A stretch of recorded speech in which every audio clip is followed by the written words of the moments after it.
The third morning felt colder than the ones before it. I woke up on the concrete floor of an empty office building. My backpack was still under my head. For a few seconds, I didn't remember where I was. Then, the silence reminded me.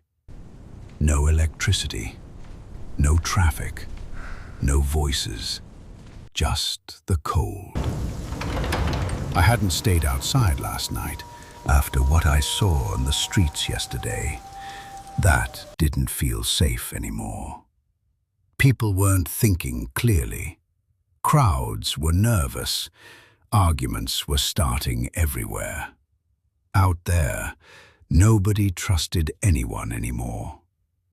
So I found this building before dark, and I stayed inside. I thought it would be warmer. I was wrong. The cold had settled deep into the walls during the night. Every breath turned into a cloud in front of my mask. I stood up slowly and tightened the straps of my backpack. If I was going to survive another day, I needed to understand what was happening outside. So I started climbing, floor after floor, dark offices, broken glass, frozen air sitting inside every hallway. The stairwell seemed endless. By the time I reached the rooftop door, my legs were already tired. I pushed it open. The wind hit me instantly. From the roof, I finally saw the city again, and it looked wrong. Entire blocks sat in complete silence.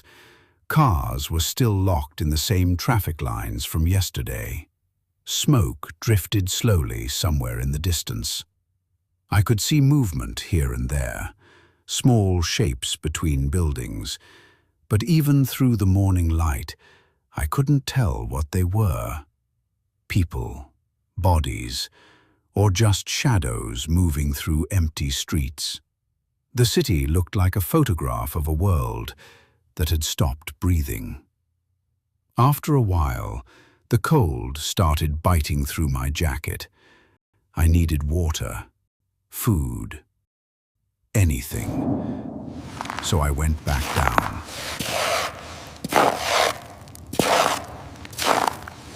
When I reached the main entrance, I grabbed the metal handle and pulled. Nothing. I pulled again. Still nothing. The entire mechanism was frozen solid. Without heating, the door had sealed itself in ice during the night. I hit it with my shoulder. Once. Twice. The sound echoed through the empty lobby. I kicked it. I shoved it with everything I had. It didn't move. I even shouted, "Hey, is anyone out there?" My voice bounced off the walls and disappeared. No answer. And deep down, I already knew why. Yesterday had changed people. Nobody rushed to help strangers anymore. Everyone was protecting themselves. In a city full of millions, you could still be completely alone. For a moment, I thought about the windows. Then I looked up. This building wasn't just tall. It was one of the tallest office towers in the district. Too high to climb down, too high to jump. Breaking a window wouldn't help. It would just turn the street below into the last thing I'd ever see. That's when it hit me. I wasn't hiding in this building. I was trapped inside it. My throat felt dry. I needed water and started heading toward the basement. The lower levels were darker, colder. The beam of light moved across old pipes, storage rooms, concrete walls covered in frost. Then I heard something. a quick scratching sound. Rats. Dozens of them scattered the moment the light touched them. They disappeared into cracks in the walls. On one of the pipes, I noticed something. Ice. Thin, frozen layers hanging beneath the metal. Condensation that had frozen overnight. It wasn't much, but it was water. I took my knife and started breaking small pieces off. The ice cracked slowly, cold fragments falling into my hand. Just enough to keep going. Just enough to survive another few hours. And then, bang! A loud udar echoed from somewhere above. I froze. Another udar. Someone was hitting the front door, hard. I dropped everything and moved upstairs as quietly as possible. Step by step, trying not to make any noise. When I reached the entrance hall, I heard it clearly. A voice. A man. He was trying to force the door open from the outside. I looked around until I found a narrow gap where the metal panels didn't fully meet the wall.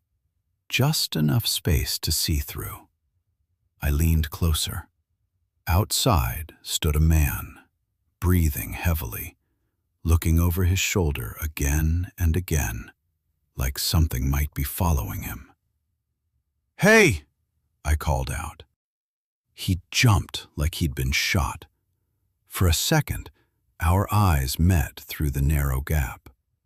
"I'm inside! I can't open the door!"